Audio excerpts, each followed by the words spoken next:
ଏହି ଗପଟି ଏକ ଭୂତ ଉପରେ ନିର୍ଭରିତ ହୋଇଛି। ଆପଣମାନଙ୍କୁ ସମସ୍ତଙ୍କୁ ଭଲ ଲାଗିବ ଗପଟି।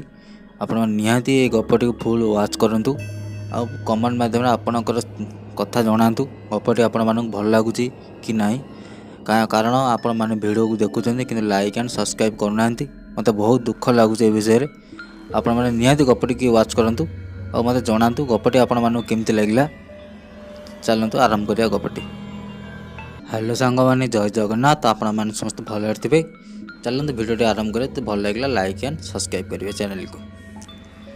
ଜଙ୍ଗଲ ମଧ୍ୟରେ ଥିବା ଏକ ଛୋଟ ଗାଁଟି ନାଁ ହେଲା କଳା ପାହାଡ଼। ଗାଁରେ ଏକ ଅଜବ ନିୟମ। ସନ୍ଧ୍ୟା 7ଟା ପରେ କେହି ବାହାରକୁ ଯାଉନଥିଲେ, କାରଣ ସେହି ସମୟରେ ଗାଁକୁ ଶାପିତ ହୋଇଯାଇଥିଲା। ବାଜୁଥିଲା ଗୋଟେ ଭୟଙ୍କର ଘଣ୍ଟି। କୁହାଯାଏ 100 ବର୍ଷ ପୂର୍ବରୁ ଗାଁରେ ଗୋଟେ ତାନ୍ତ୍ରିକ ଆସିଥିଲା। ଗାଁ ଲୋକ ତାକୁ ହତ୍ୟା କଲେ, କିନ୍ତୁ ମାରିବା ପୂର୍ବରୁ ସେ ଅଭିଶାପ ଦେଲା, ତାନ୍ତ୍ରିକ ପ୍ରତି ରାତି 7ଟାରେ ମୋର ଆତ୍ମା ଘଣ୍ଟି ବଜାଇ ଫେରିବ।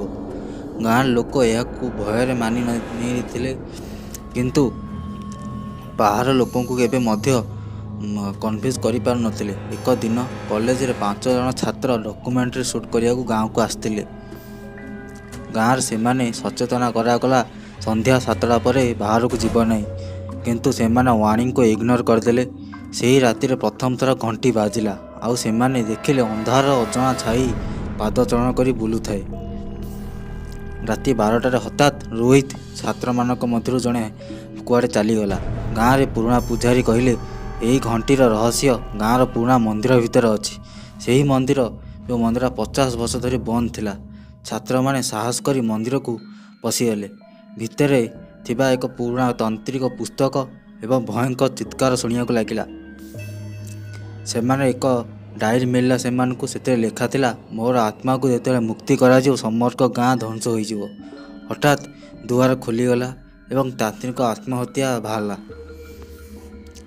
ଗାଁ ଲୋକମାନେ ଏବଂ ଛାତ୍ରମାନେ ମିଶି ଯଜ୍ଞ ଆରମ୍ଭ କଲେ, ଯାହାର ମନ୍ତ୍ରୋଚ୍ଚାରଣ, ଅଗ୍ନିକୁଣ୍ଡ ଏବଂ ପବିତ୍ର ବେଲପତ୍ରର ବ୍ୟବହାର ହେଲା।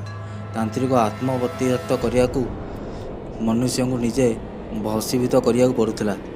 ରୋହିତ, ଯିଏକି ଆତ୍ମାର ବନ୍ଦୀ ହୋଇଥିଲା, ଶେଷରେ ବଳି ଦେଇ ଗାଁକୁ ସଫଳ କଲା। ଯଜ୍ଞକୁ ସେ ସଫଳ କରିବାକୁ ଲାଗିଲା।